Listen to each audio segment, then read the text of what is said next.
Oh, hey, can you keep a secret? um, you know how you're annoyed with how many vlogs I have, and it's repetitious, and it's like, this guy.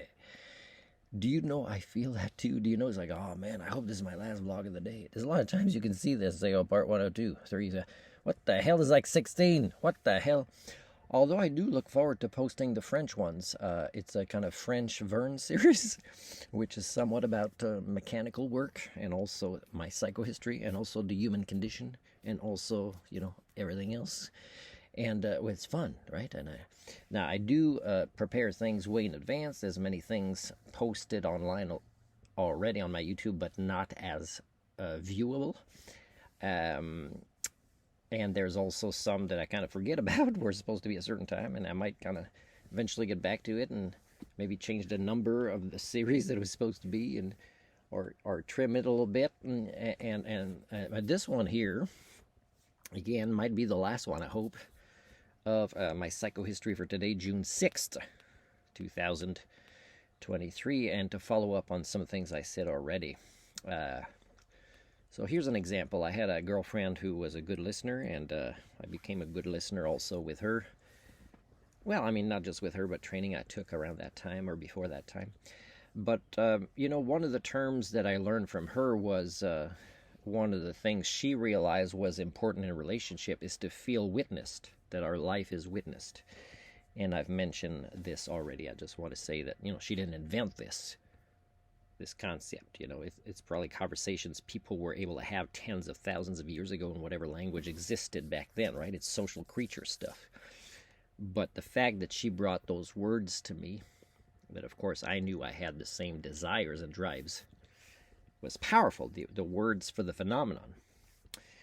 Like the lady maybe at the greenhouse here.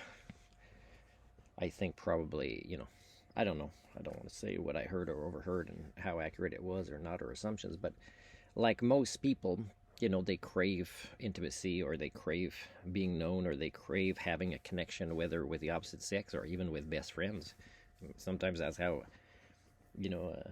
homosexuality might manifest at a later age. Sometimes it's because somebody doesn't have the right relationship skills, or they identify more with a long-term friendship, or they what's the other word to say other than missing the skills, is the trauma of opposite sex, which is what their tendency is. Can be affixed and can be overcome and can be understood with our failed social systems. We don't have the counselors or the social workers to kind of explain or fix things when they're a mess as well, right? So one phenomenon I talked about earlier is incongruence, and I mention it a lot. It's like my ex, the Filipina lady. She's like, I'm tired of you using that word accountability. And that's not an accent. It's not an accurate at all imitation of what she sounds like, I just want to say. But, she hated that word. But the thing is if she questioned why she hated that word, let's say, and embraced that word, including in couples counseling, instead of saying how much she hates that word accountability, is, we never know, we might still be together. And now she's in a situation where I would guess she's probably not happy, although she manipulated people to get what she was stubbornly wanting to do and get in her life, although she knew it was a bad idea herself. So, like, the words are important.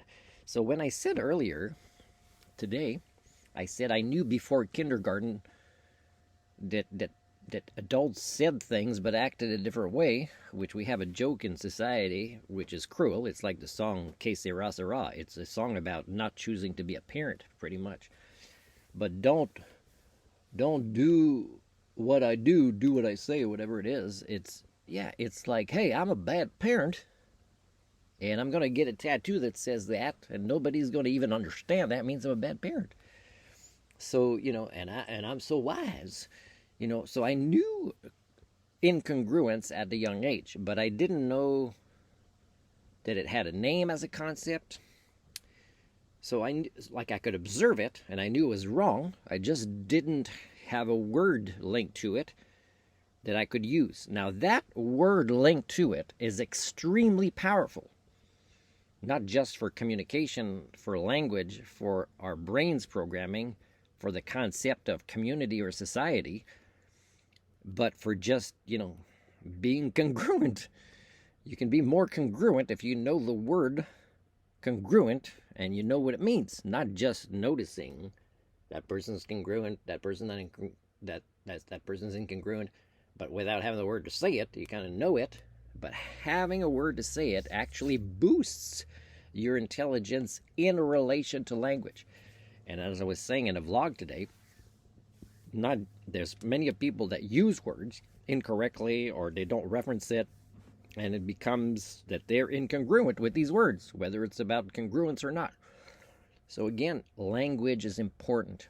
And I've told you, French, English in Canada, but also other countries I've traveled where I didn't speak the language, I could tell through nonverbal communication and my ability to assess things and ask questions and translate their answers, I could tell that your species as a whole is losing language. And it's not just that you have less words to talk about stuff, is you have less stuff to talk about, including the most important things you should be talking about.